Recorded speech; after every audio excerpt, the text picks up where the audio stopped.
Sure. That the Anunnaki came here and they manipulated with humans. Then you look at the Sumerian tablets and you see the images of the giant Anunnaki guy who has the monkey person sitting on his lap. It's like a 5,000-year-old tablet of this guy who is this enormous person with this beautiful like garb on, and he's got this person sitting on his lap. The whole Zechariah Sitchin version of the Sumerian text is really, really interesting stuff. Is that like, no, that wouldn't be where the Nephilim come in? Yes. Yeah, it is? Yeah. That's their version of the Nephilim is the Anunnaki. The Nephilim is those from heaven to earth came. Nephilim were supposed to be giants, right?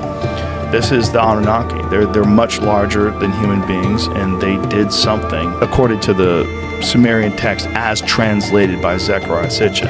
Okay. And this is why the symbol for medicine was always that Caduceus. Yeah, the two serpents, right? That looks like a double helix DNA.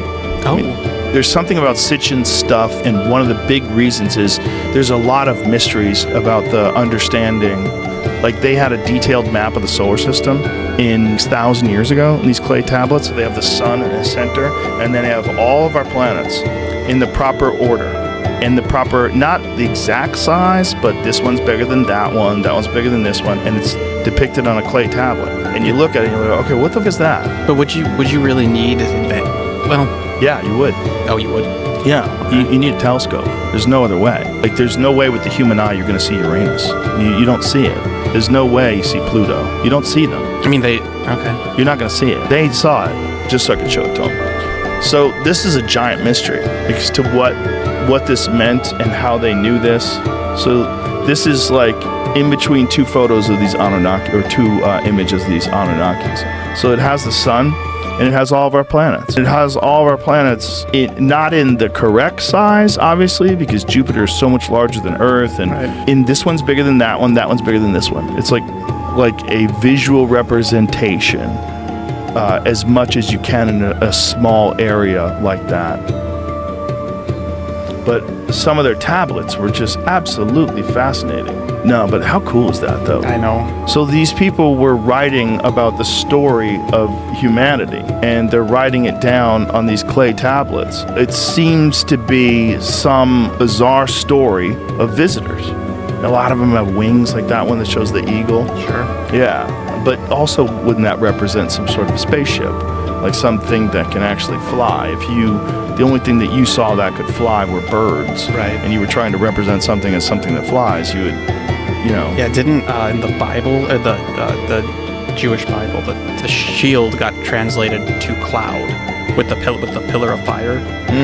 I believe that led the Israelites out of the desert. Wasn't it something like that? Oh, no, but that makes sense. I said I wasn't going to talk about anything that I wasn't sure about. No, that's what this show's all about. Yeah, just being full of it. I could have sworn that it was like, in the Bible it says the pillar of fire and a cloud, and that's what the Israelites followed out of the desert. But it could be. I've read that the more pragmatic translation is actually shield, and it wasn't cloud. Here it is. The pillars are said to have guided the Israelites through the desert during the exodus from Egypt. The pillar of cloud provided a visible guide for the Israelites during the day, while the pillar of fire lit their way by night. Yeah. Well, then there's the Ezekiel story in the Bible, which seems very much like some sort of a UFO encounter. The way you would describe a UFO encounter if there's nothing that flew and you didn't understand what advanced technology would be if you saw it. The Vimanas and the ancient Hindu text. I mean, there's just so much of it. Yeah, there's so much of that stuff. And again, if life is out there everywhere in the universe, it kind of makes sense that someone would visit us as we're emerging, as life is becoming more and more intelligent over the course of millions and millions of years, and they find this one particular animal that's very similar to what they used to be at one point in time.